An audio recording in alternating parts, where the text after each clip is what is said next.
Hey there, welcome to episode 1 of Branding the Experience. I'm Ken Bader, your host for Branding the Experience, and what we're going to talk about today is what I call the employees first approach, because I believe that it's a critical aspect to branding the experience. In fact, I think that it's almost impossible. There's a couple exceptions, but it's nearly impossible to create a branded experience for our customers, clients, members, whoever it is that we serve, if we don't have some focus, some level of engagement with our employees. I talk about that a little bit in my book, The Formula for Business Success equals B plus C plus S, because I think that it's a critical piece to the C, the culture part, because the culture supports the brand. But to give you an example and to illustrate exactly what I'm talking about in terms of the employees first mentality, I'm going to give you two experiences that I've had. One is rather negative. The other one is much more positive. But we'll start with the negative one because sometimes, unfortunately, we learn a little bit more from the bad experiences than we do from the good. In fact, I used to joke with an old mentor of mine that I learned more from my bad supervisors and bad bosses than I did from my good managers. And he always kind of laughed and said, well, you know, sometimes it's better to know what not to do than to actually know what to do. But first the rather negative example. And one of the things I want to make clear on the show, in my articles and in my dealings with clients, what I try to do always, or at least almost always, because there's always an exception to every rule, is if it's a negative example, I won't mention the name of the organization, because the point isn't to disparage another business or company. It's to help us learn how to brand the experience. So in this particular event, this was on a Saturday a number of years ago. I'm a baseball fan. Originally being from Chicago, I'm a huge supporter of the Chicago White Sox. My wife is a baseball fan as well, lucky me, but she's an Angels fan. She grew up in Southern California, but what are you going to do? Not everybody's perfect, but given the fact that we live in Southern California, we go to a lot more Angels games than we do White Sox games, but we like to make an event out of it. So what we do is we get there a little bit early. We go someplace to have a drink, maybe a little bit of food before we go into the ballpark, because it's always cheaper outside the ballpark, right? You know, I think we have to take out a home equity loan just to get a couple of beers at the ball game these days, but I digress. So on this particular late August Saturday, we had 6 p.m. tickets for the Angels-Rangers game, and I said, well, let's go a little bit early as we usually do, and let's get a little appetizer, and let's go to this new place that we've never gone, which had branded themselves and advertised themselves as your baseball headquarters. And so we walk into the baseball headquarters, which isn't the actual name of the establishment. And I was really excited because there were a lot of pennant races going on, and I figured there'll be tons of baseball games on. I'll get to see multiple teams.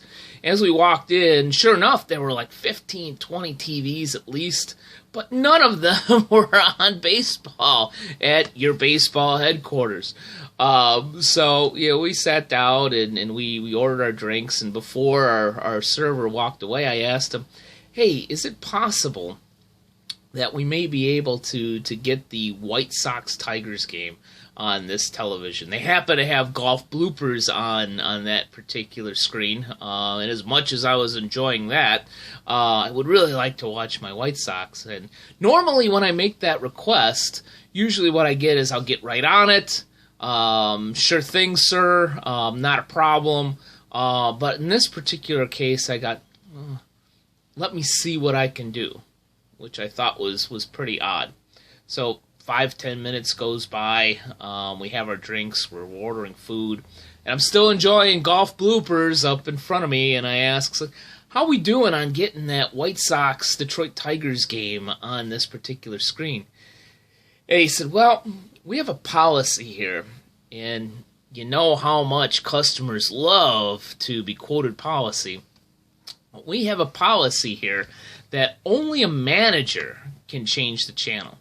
And the only manager that we have on duty happens to be at a meeting. So, all right, see what you can do.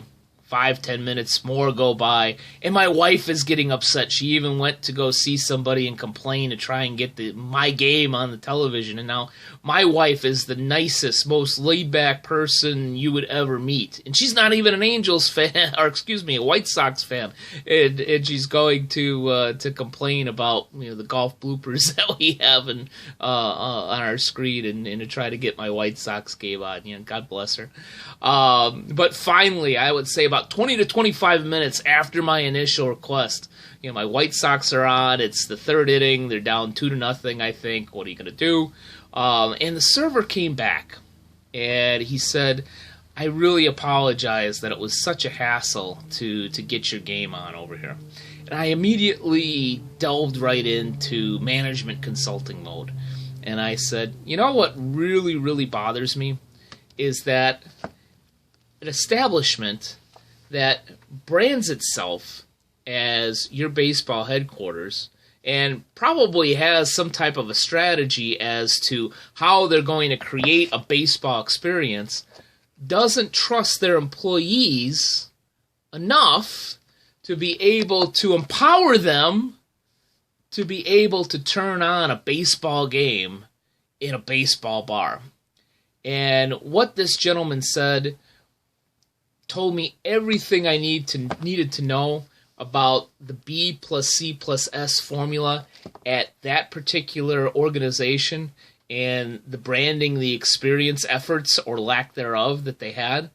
He looked me straight in the eye, and since this is a PG-rated show, I'll paraphrase it for you, and said, we deal with this crap every single day. So how quickly and how easily this employee just simply distanced himself from the brand of that organization. He was there, in essence, in business for himself. He wanted to earn tips. He wanted return customers. And this particular place, from their lack of being able to brand the experience, had deterred from him being able to make a better living. Because obviously, this was about 5 or 6 years ago, and we have yet to ever go back to your baseball headquarters. Hopefully they actually have baseball on there now. But to shift gears and to give you a positive example of branding the experience, I'll talk about one of the favorite financial institutions that I ever worked with as a member, and that was DuPage Credit Union, back when I lived in the Chicago area. I lived in Naperville, Illinois, and have a lot of experience with credit unions, so gravitated to them for my banking. And despite a few bad experiences with credit unions at first, finally opened up an account and became a member at DuPage Credit Union. And it was a phenomenal experience. They helped me out with a minor ID theft problem. Every time I went in, I felt welcomed in the branch, and always got served pretty quickly, which I really appreciated.